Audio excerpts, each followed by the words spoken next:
be enough for them to Oh my bounce God, back, it's diba? sport, And man. it's sport where a map It's- where Execration is... Oh my God, it's sport and they are blacklist, man. Okay, sige. I have to give it to Metacore because position-wise, they have the advantage. The global risk. Yeah, because now Execration, ngayon sila yung blacklist pre. How will they counteract everything that Metacore is performing on a very secure side? Kasi that's not what we saw No. on the side of Metacore and map number 1. We're not gonna talk about map number 2, No, man. no, no. We're not Di gonna nangyari talk yun. about. Di natin pag-uusapan yun. Nakalimutan na natin yun. Pero if we're gonna take a look at Port and we are going to compare to their compound performance, we could possibly see Metacore finally changing it up. And Yeah, hopefully they will. They're now starting it in. 3-man push towards the bomb site. As CLD finally takes down Rels despite the head glitch advantage. John Lee umiisa pa. And the Execration, they're not biting off into the hand that feeds them because they really want to start it off strong. But Metacore sumasagot ng mas malupitang barilan dito. 3v1, Ram has the sniper advantage and Metacore is just pushing it in. And ZY with a flank to start it off 1-0. Okay, Metacore bumabalik na. Okay, there's no question of their mental. They have reset and they have been focused on this map pick now. Port is, at least for the first half, they have found an early round here. Now, Execration going out to a different defensive setup naman ngayon. This time, 3-2 setup. 3-1-1 setup. Per si Teng ang nakahanap kay A7J na masyadong makulit dyan sa mid-bridge. Ibang-iba talaga. Si Execration on the start of the round, they're very unpredictable and they would like to start it off with a pick-off. And much like CFBL teams, Execration really adapts to the playstyle where they get one, they back off, and they start off on a different angle. Now, are they going to long A?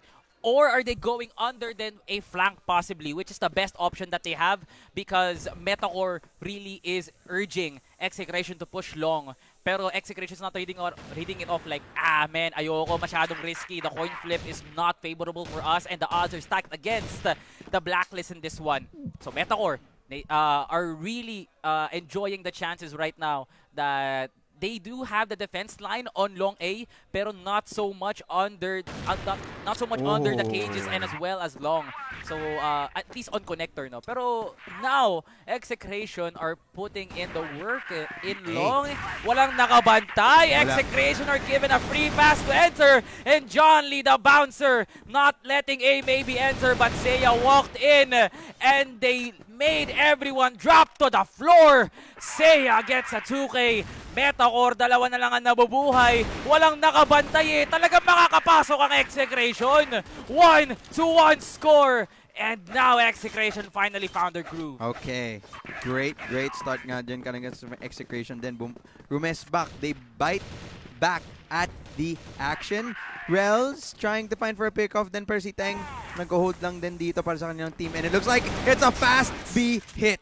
Execration just want to run it down. Pero may pader ang Metacore and they just break it down. 2-on-1 situation naman siya ngayon. C4 is still in the hands of Execration. Not yet put down, pero A7J ang nakahanap ng pitas for his team. Metacore now suddenly making it a 1-on-1 with the Great One. Timing, positioning, and it will all come down to those two factors. Health advantage para sa Execration. Now Metacore, what could you possibly do? Both relies on the one-taps. Execration putting in the work for A7J. Tuloy-tuloy pa din ang aggression ng Execration. Really wants to end this quickly. But Metacore really had a strong round. It's just they fumbled once again like you mentioned on last map. And Metacore is really not to themselves, no? It's a really different Metacore, a less potent and a less efficient on those 1v1s. Yun yung nakikita ko kay Metacore pagdating sa mga laban na dapat pinapanalo ng Metacore because knowing that they are the global risk, they should have the first step of everything. Pero alam kagad ni Ram, pakipatay ng Softhax Idol, masyado nang nahalata. Pero Execration really is looking like they have total control of the angles, the maps, just overall the game, R2G. Ito na ang tulak ng Execration. Sino nga bang papatumba sa kanila? It's Lloyd that's gonna Okay. stop down the pursuit of Ram as they cancel out the B-hit. Seiya and Rels fighting off one another as Seiya wins it off. It's a man advantage towards Execration as this scenario is being heavily favored by Exe. Yung batang to si Ram, feeling ko may third eye kasi alam niya eh. Parang No. sixth sense na alam niya, diba? Diba? And that's an absolutely scary thing to have. If your entry can do stuff like that, but it's an even scarier thing na makita mo na si Teng nakakatama ng sniper shots kagaya ng ganyan. As Execration, it looks like a hit ang gusto nilang gawin. John Lee, na flashbang, wala siyang mahanap. Madedelay ang 55. kanyang depensa. 55. And tingnan mo ba naman yan, Execration with the quick clean up after that a hit. It's really weird that Metacore are not getting the God box position dun sa may long. Oo eh. Kasi no one is getting the point across from connector sa cages. It's a double. Wala talaga, and Teng is just wiping out everybody from Metacore. Gets the pick that they want. Sumunod na naman si A maybe. Gustong umisa. A7J takes down A maybe, but CLD quickly trades him down. Ram, grabe naman yung pang-anim mong Sense My Idol. And now, they are now dropping like flies, one after the other. Execration putting out the freeze chamber and not letting Metacore move a single inch. Ayoko maniwala dito, Salvatore, na this is gonna be a repeat of map 2. Ayoko maniwala. Ayoko, pre. Ayoko maniwala. Nakakatakot. Balikan ang nakaraan. Pero history is looking like it's repeating itself, R2G. It might be possible unless Metacore just somehow strengthens their defense because these openings na nakita ng Execration, it's almost too easy for them. Sometimes they just waltz into sight. It's too good. Kahit di na nga nila plant yung bombe, pinapatay lang nila mismo eh. As in agad-agad. And that's an absolutely scary thought coming out from a team. Just like Execration. Now, default spread galing sa dalawang team na to. 2-3 setup coming here. Tatlong nasa mid, dalawa ang nag-hold dito ng warehouse. Oh, at least one member backed off. Pero ayun, nag-commit na nga sila. Pero the position is better for A7J. What? Pero yung speak pa rin ni Seiya, mas nakakalawang pa rin. Metacore, you know better than that. Execration, just mind-boggling plays left and right. Finally, Loy and CY Nice. making it work for Metacore. But the job is not What? done. CLD with a 2K turns it around, and Teng will be going in for a kill of his own. As soon as we thought Loy was the saving grace, there goes Teng and CLD to change the pace of the story. Execration, kami ang namamahala ng libro na to, kami gagawa ng kwento. Hindi makakascore ang Metacore, sabi namin after that humiliating humiliating loss by Metacore. They really had it, man. Ito masasabi They really had it. Totoo lang, wala na akong masabi dyan. Pero with that being said, here we come. An aggressive start galing sa Metacore. Pero Finally, Ram again with the peaks, man. There should be a peak named after that guy. I don't know what it is. The Ram peak, absolutely speed and sixth sense ng ginagamit niya eh. Alam niya kung nasa nakapwesto ang kanyang kalaban, pinapatay na lang niya ng mabilisan, alam niya, and then nagbabak na siya. Tingnan mo ba naman, just able to find for one and play it back. He finds another one. Nahanap niya si Z through the smoke. Sixth sense ang sinasabi ko dito sa batang to. Teng, next line of defense. Wala siyang nahanap. Loy, at least nakahanap siya ng onting rest back para sa team ng Metacore. And that's good for them. Flashbang, tinapon, will be turned away and will just buy time and space. Now, impormasyon. Alam na ng Execration na may isang tao sa warehouse. Will they go to a different site? Well, hindi. knowing that Execration's playstyle is just like that, they will definitely go in. Walang katakot-takot, Tingnan zero mo, miedo. tama ka nga. Ayan nga na naman talaga, pupesto na. Pero inaantay lang ata nila na magkaroon ng vital sign si Loy na pwedeng i-expose ng Execration. Yung tumatakbo na. Okay, Execration, is this it? Pumapasok na yung dalawa. So, okay, so they're No, backing it he's down. backing Okay, out. so they're playing the time now. 48 left on the clock. What is the option here for Metacore? Absolutely just rotate right now as we speak. Just anticipate where Execration is going, especially on those long A angles. Lineup now called in by Execration as they really want to get the control. A7J, tumingin ka sa harap mo, my friend. Saan ka tumitingin, my idol? Nahuli si A7J na parang nalilitong bata, my friend. Kinuha ka na ng barangay. Execration ngayon, tanim na ng bomba by the XS side. Loy and John Lee making it work as the duo really tries to save off their legs as Loy is now down. John Lee, 1v2, 28 now left on the clock. Exec can possibly make it work. Maybe trades it down quickly. Execration 6-1 as Execration in all corners of the game are really the superior one. This Execration is a scary tanghalian reveal, Execration. Tanghalian reveal, Teng! Ba't ka naman ganyan, pre? Walang si Rels. Solid ang emit ni Teng siguro. Nabigyan ng malupit na nice one, baby. Tsaka good job, baby. Kasi tinan mo naman lahat ng Execration gumagana na parang ganun lang. Ang bilis! Mas mabilis pa sa fast. My God, tanghalian reveal indeed. Nasaan na yung pinapakita nyo, Execration? Nakikita na namin sa harapan namin. Ayan, tinan mo ba naman? It's now coming here. Execration with the execute dito sa mid, pero wala silang panahanap. They're slowing it down once again. Buti lang si Rels nakahanap, pero nakabawi na din. Itong si Seiya. Seiya gusto pa ulit mag-peak muli, but the HE will stop him in his tracks. 3-on-2 situation naman siya ngayon. Loy at saka si A7J na lang ang naiwan para sa team ng Metacore. Numbers advantage na naman. Napupunta dito sa side ng Execration. Sniper will want to find for the pickoff. But I love Execration what they're doing here. Kahit tatlo sila, alam nila sa kanila yung numbers advantage. They still want to find for information. And they will get it. Teng, muntik na mahanap si Loy. Pero hindi. Batang pasaway, pre. Pero mukhang lahat sasabay sa Execration, oh. Ayan, oh, pumapasok na sila, oh. Hanggang mamatay talaga tutulak tong Execration na Metacore. Kailangan nyo na mag-ingat. Kasi umuunti na, kumakatok na Execration. Kailangan na lang talaga na Pero nagkasalisihan pa, no? Muntik pa. Tinan mo ba naman? Execration has full control of B-site. Walang kalaban-laban ang Metacore dito kasi di nila alam na sa B-site na pala Execration. Na tornado. Ang galing naman nga na yan ni Insan, oh. Grabe nga naman, Metacore. Could have read out off perfectly, but the situation is now on the hands of Execration. Grabe, ito na ang pasok. Metacore, this is now their chance to save it off. Lloyd gets a golden crown out to Ram, and A7J swings it off. Dang, down to 1 HP, literally 1 hit away. Okay. Metacore gets the retake. But that was just the first thing that should be crossed off the list of Metacore. It's their retake. Ngayon, bawiin nyo na yung malaking lead ni Execration. It's much harder now though.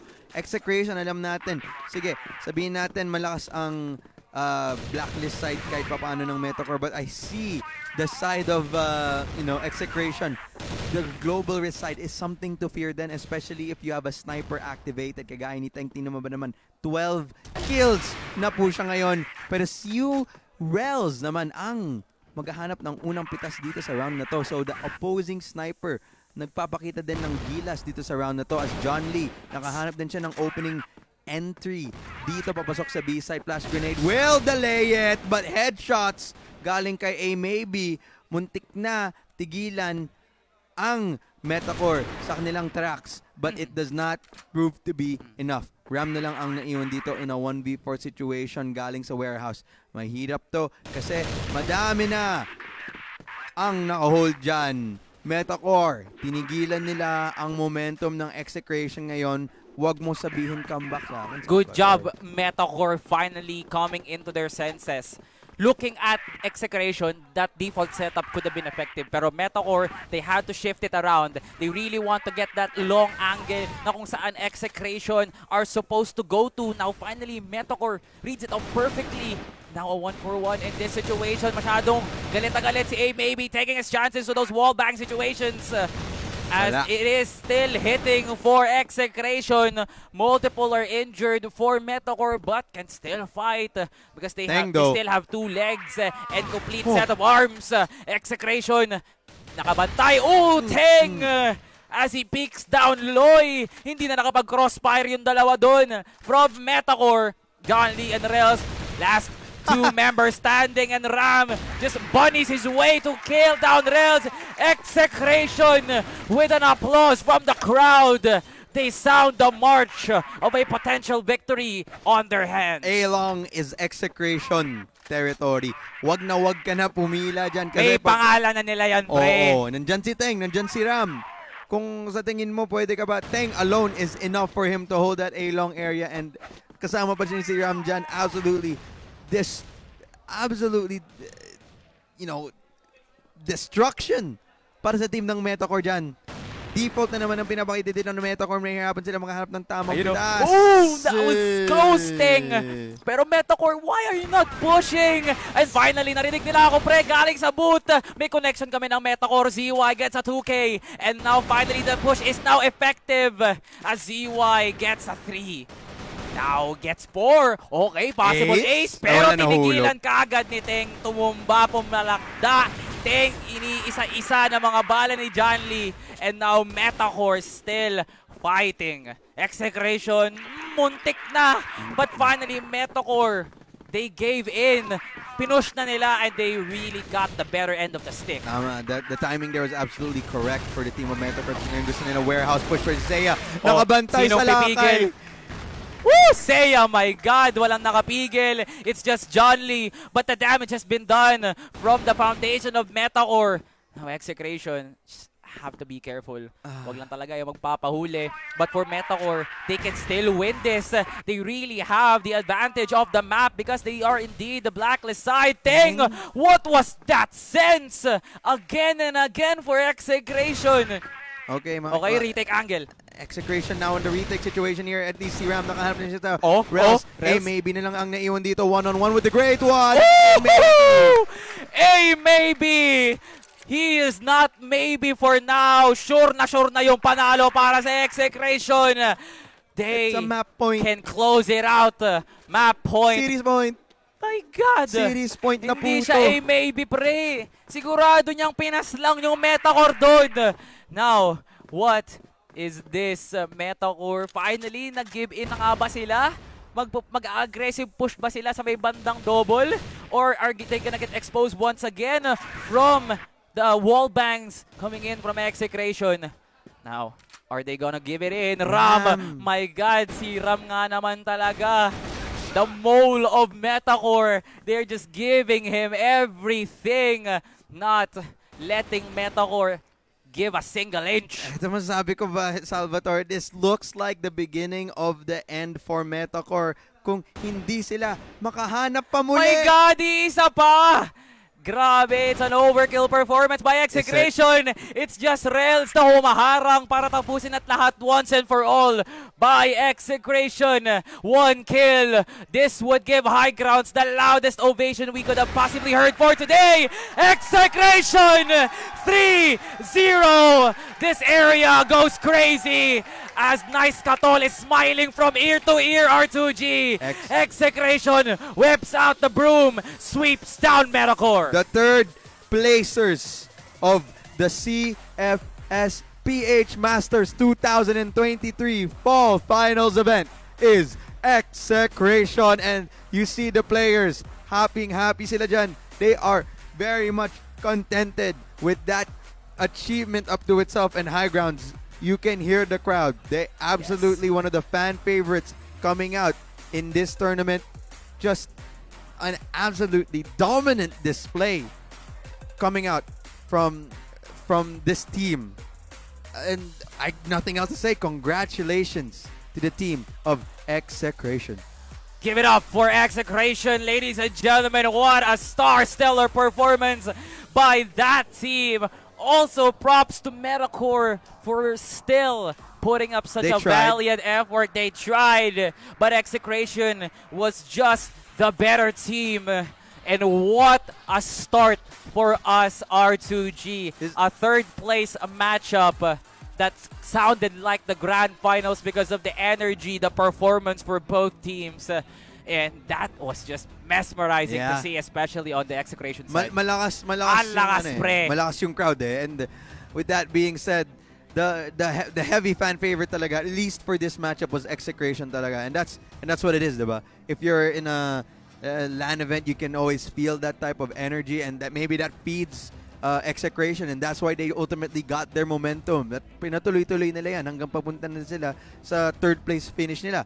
Where with that being said, that was just our our first game. We still have more games to come. But with that, I also want to talk about the potential MVPs for this series. Now, para sa akin, if you were to give it to me, I would give it to two people. Either kay Teng or kay CLD, na both nagpapakita na Yeah, ng man. kanilang lakas. I gotta give it to Teng. He was doing two sides of the coin Yep. for I Execration. agree. He was very flexible, those long-range matchups, and Ram. Who would have forgot Ram? The one that is very annoying for Metacore. And he was just one person, just one person. He was playing Solid Snake / Rambo Ay. up in the place of Metacore. Those peaks, those surprising off angles.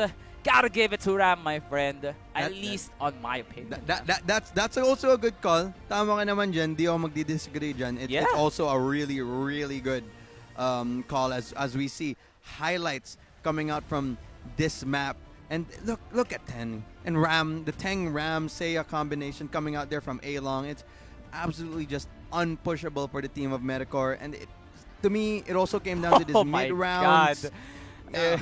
The score says it all. Gusto kong pumikit pre sa set summary na yan. No, absolute. No, okay na yan. Kumpara mo sa map 2. Hindi Okay. natin pag-usapan. At least tolerable siguro. Oo, Ganyan, Oo. Mas tolerable pa talaga yun, especially coming up from a map like Port. Teng being an absolute menace when it comes out. Yeah, Ram may also take it. Maybe even He was CLD, sa totoo lang. It's just dismembering piece after piece of the mental that once was great for Metacore. That map number 1. Buong buo pa sila eh. Buong buo pa talaga. Nung nag-Mexico. It could be a moral break, could be a moral disadvantage na nahanap kasi Execration, dahil sa map 2 na yan, Metacore's morale could have been a big factor. Pero when it came down to it talaga, yung mid-round calls na nangyari between these two teams, makita natin mas planchado ang Execration Yeah, pagdating man. dyan sa mga mid-round calls. Sabay-sabay sila, double pick ang laro.